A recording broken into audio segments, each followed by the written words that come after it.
So the other weekend, this community celebrated Earth Day in the Grand Haven celebration here in the city. And yesterday, as everyone shared, people helped to clean up the highway. And on Friday, April 22nd, was Earth Day, and that was celebrated around the world.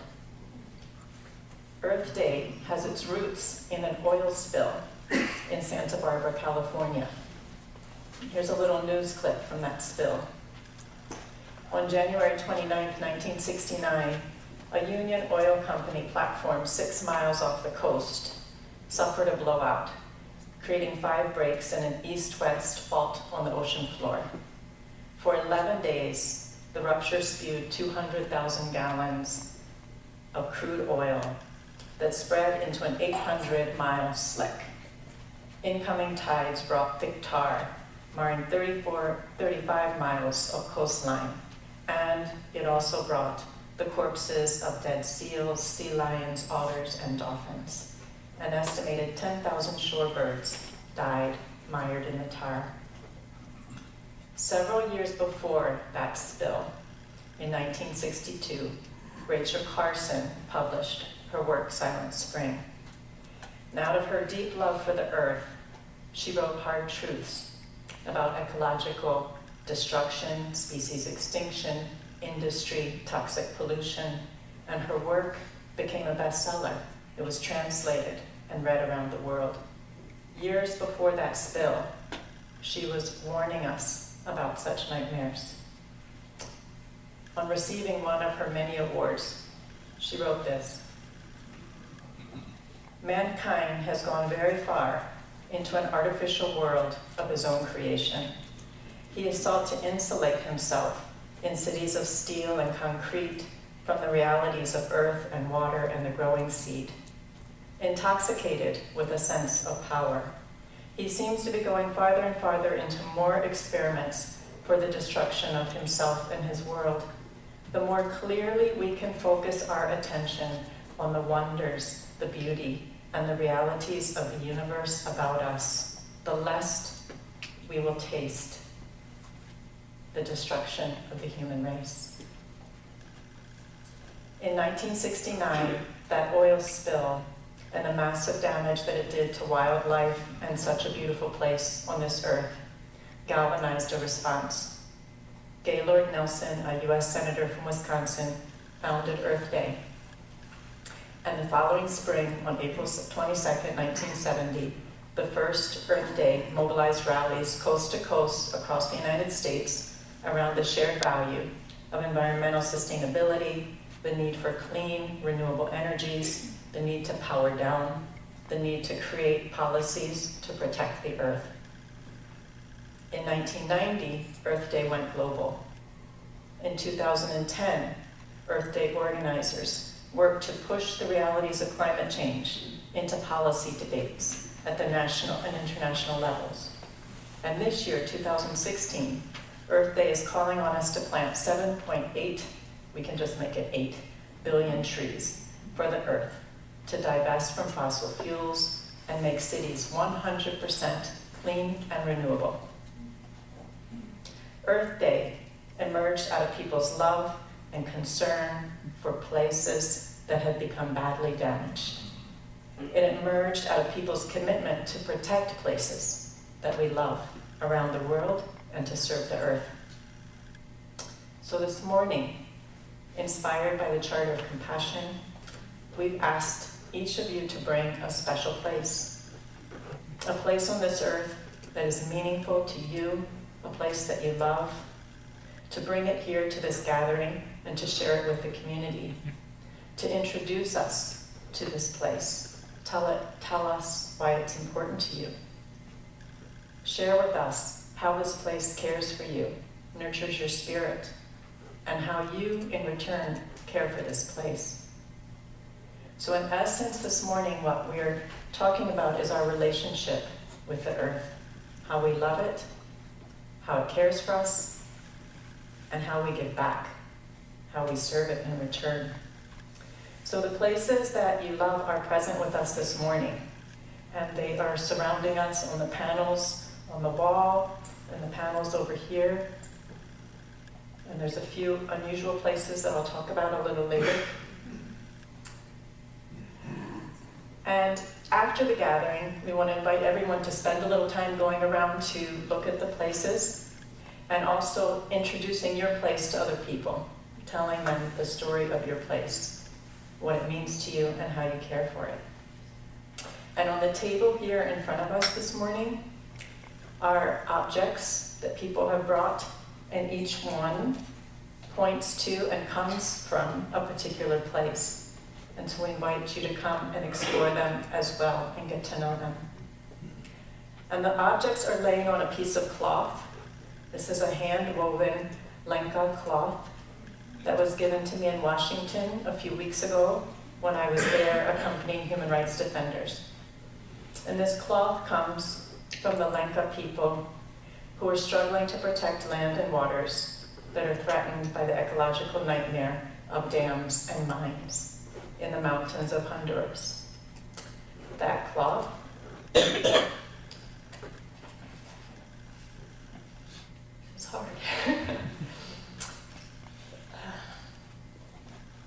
That cloth comes from the place of Berta Cáceres, Goldman Environmental Prize winner for 2015.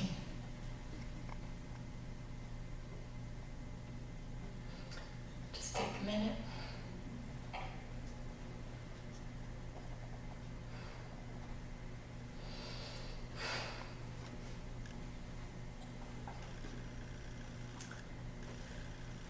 That cloth comes from a place that Berta loved. That cloth comes from a place where she was killed on March 3rd. It comes from a place on this earth that she served with her whole life. And I want to say that the other day, Doris and I had a conversation about my trip to Washington. We were talking about how hard it is. Remember? And so, Doris, I want to make sure when you leave, you take that cloth with you, because we talked about hard places. And so, you're the right person to keep that cloth.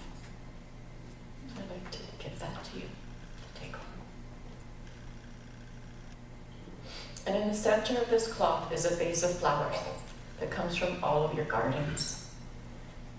And we want to make sure that those flowers go home with Ellie, who's just celebrated her 39th year of life on this earth. And we'd like you to share them with Deb Lass, who can't be with us in person, but is with us in spirit. So if you could take the flowers, Ellie.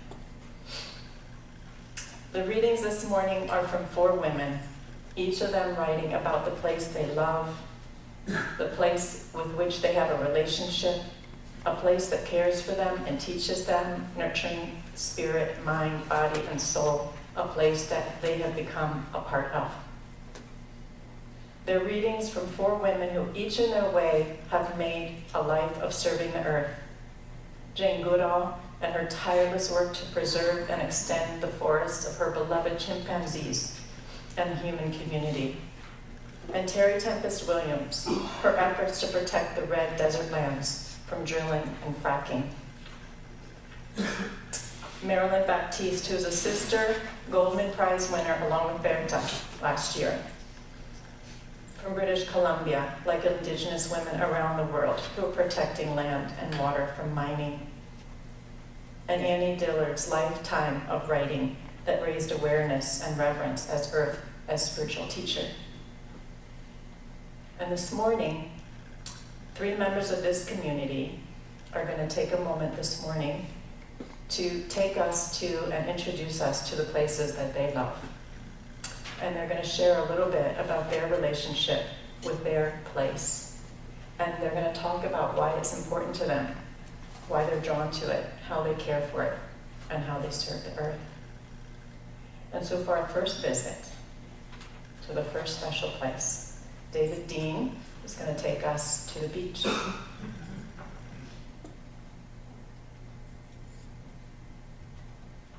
My favorite place. I suppose I am not unique as someone whose childhood was spent in Michigan, in particular the Western Shore. It is the sandy beach of the shore of the Great Lake named after this state. Until the age of 9, it was my play space. It helped shape me. Days of summer spent running sand dune trails and counting the sandbars from the shore. Sandcastles, watching thunderstorms coming in, out in the distance over the water, infinite and unending. No light pollution at night, so stars were plentiful. And some nights, some folks would say they could see Milwaukee lights out there, but I refused to believe them. Not out of not really seeing the city light, but perhaps more so I wanted to believe that anything could be out there, to keep it a mystery. The sound could be a whisper, or the sound could be a roar. And each spring, the thawing revealing a new formation of the stream that led to the full body, formed by ice and snow and wind. It is pure and real and vast, and encompassed in it is a possibility of anything and everything, like the time span of life viewed through childhood eyes. So much in the proverbial out there. And you just know it will always be there. No questions. A Lake Michigan beach always makes me feel like anything is possible. That will always be good.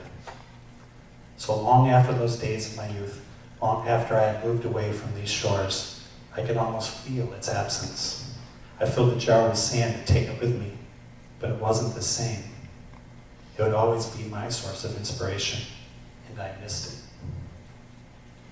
This is why now that I am here near the lake once again, on every trip up north, when I go into the towns to see what I can see, I always end up looking out over the vastness of the green-blue water, as if it will be something new and different each time. That I will see something I've never seen before, or maybe it is just refueling for the journey ahead. It is why in the summer you will likely find me at the beach, often with the book closed on my lap, looking out at the story the waters and waves are telling. And this is why I commit to being a steward of these beaches, so that they may be here for generations to come, for others to stand on them and look out and see and believe that greatness is present. From the water you can see extending out into the forever, to the millions and million grains of sand underfoot. Let these be here forever, so everyone can have their moment there. So they can always hear the infinite whisper saying, "You are here." Thank you, David. Thank you, David. Okay, and our next special place, Gene King will take us to underwater in Lake Michigan. A shallow dive, my head is under the water, arms stretched overhead gliding, and I settle into the exquisite feeling of being home. The waters of Lake Michigan magically strip all pretense, all plans, all tensions, and lay my soul bare. I surface and roll to my back. The lake is a riot of waves, big, but not too big to body surf. I look out and watch for a big wave. As it approaches, ready to break, I jump up and dive forward onto the rushing front edge of the wave as it surges beneath me. I glide and tumble forward until the wave ends in a frothy bang. I fly to the water's edge and drink deeply of the sparkling clear water, the waves dancing in the sun. I am surrounded and carried in strong, sublime ecstasy. So too the gulls wheel and glide overhead, the same deep song singing in them, as we take to the lake, replenishing our very essence.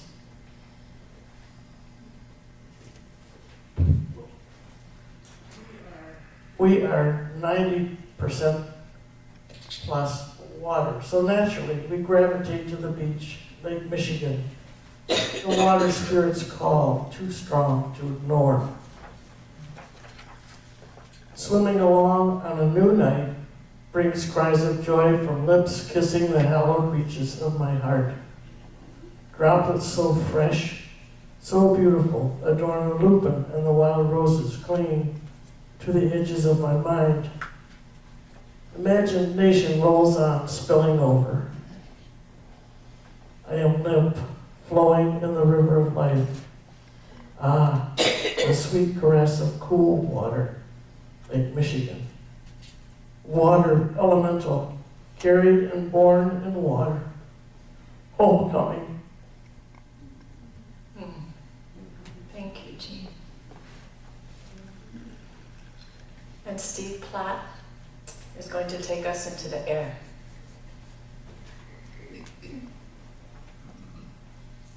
I brought a jar of outside air.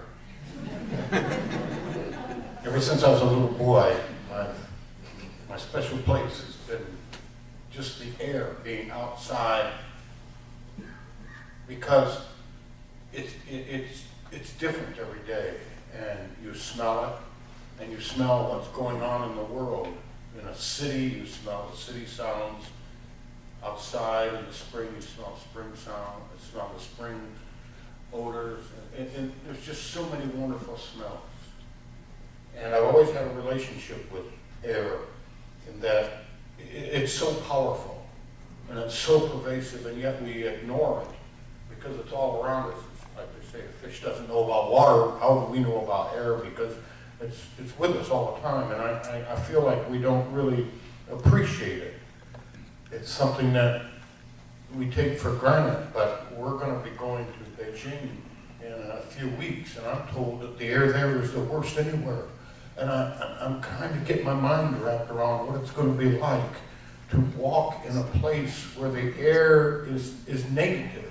It's a bad thing for me, and I don't know how to deal with that. And I want to see that we preserve our air from pollution. And so what I've been doing in my life is to try to see if I can devise a way that I can produce power without relying on fossil fuels so that we can have better air. Thank you, Steve. Leslie Newman was going to share her place today, but she's sick, so I just wanted to mention her place was a journey from the Brooklyn Botanical Gardens in New York City to the wetlands of Michigan. And maybe she can share it another time.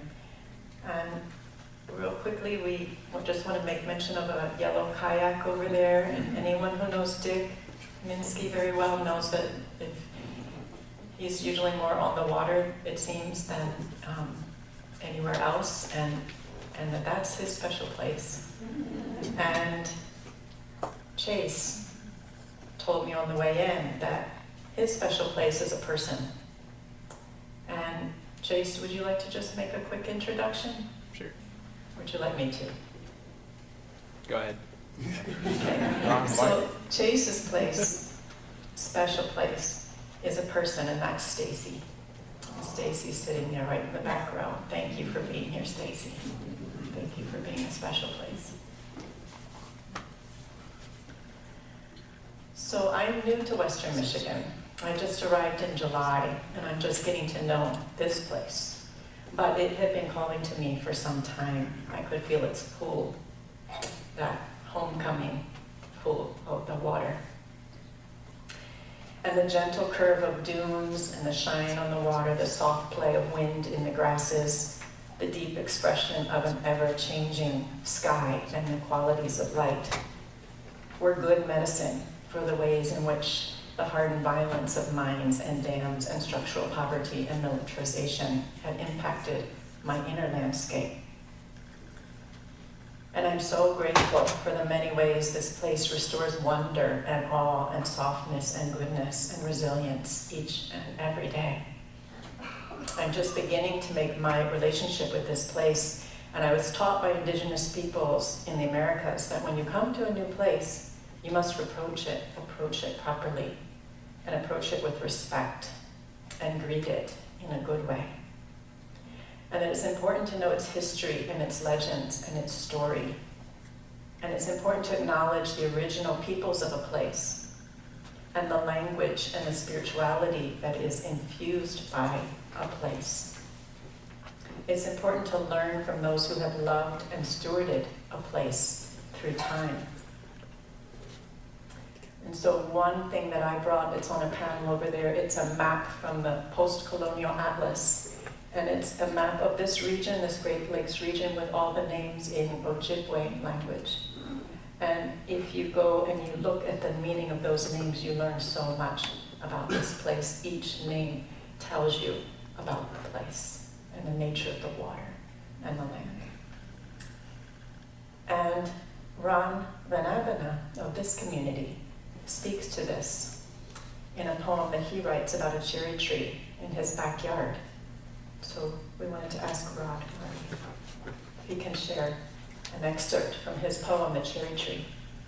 I like to think Is this on?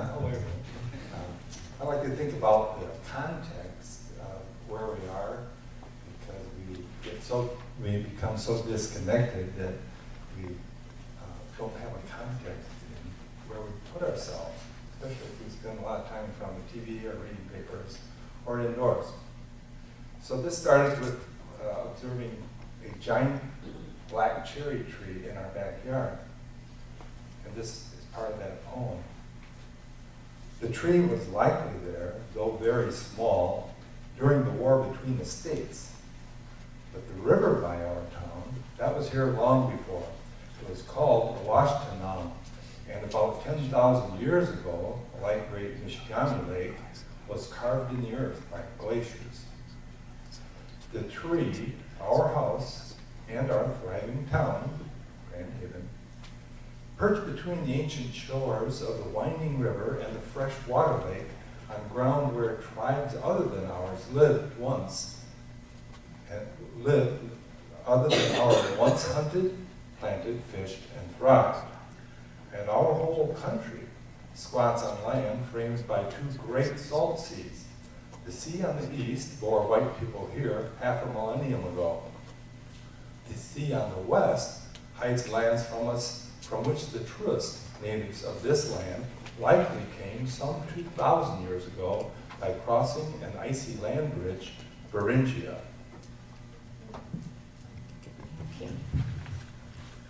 Thank you, Jen. And Barry Lopez, environmentalist and writer, says that a community's intimate knowledge of and love of the land and the water and the air is crucial to the care and protection of a place. He writes, when a society's knowledge of the real dimensions of the land becomes superficial, the land is more vulnerable to exploitation and manipulation for short-term gain. The land, virtually powerless before political and commercial entities, can find itself with no defenders, bereft of intimates with indispensable concrete knowledge about it. If I were to visit a place, I would ask my local companion to walk me in the country, to tell me the names of things and how traditionally they have fitted together in a community. I would ask for the stories, the voice of memory over the land. I would ask about the history of storms and the age of trees, the winter color of the hills. I would want to know the lay of the land, the real geography, and take some measure of the love of this place in my companion. So I want to thank each of you for bringing your special places, the places that you love this morning, and for sharing your relationship with these places, for walking us in the country and in the water and in the air and on the beach, for your intimate, concrete, and indispensable knowledge of the names of things, of the lay of the land and your love of it. And thank you for deepening our knowledge of the real dimensions of this place.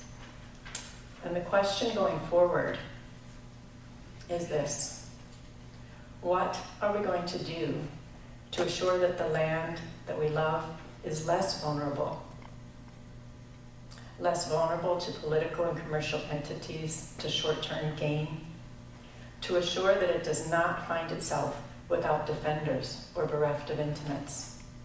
What can we do to strengthen our relationship with the places we love so that we can better become guardians and defenders of these places, so that we can better love the places that we've become a part of?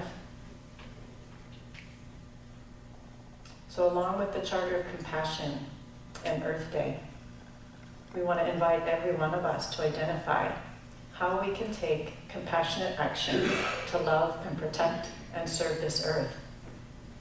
Milt Reddick, are you here today? He's not here, do we have? But Milt Reddick of this community brought milkweed seeds for everybody. And the outreach committee has some wildflower seeds still. We have them. So that's a place everybody can start. But let's commit to each other that when we leave this place this morning, that we leave with a pledge to take specific, ongoing, compassionate action to protect this earth and the places that we love. Thank you.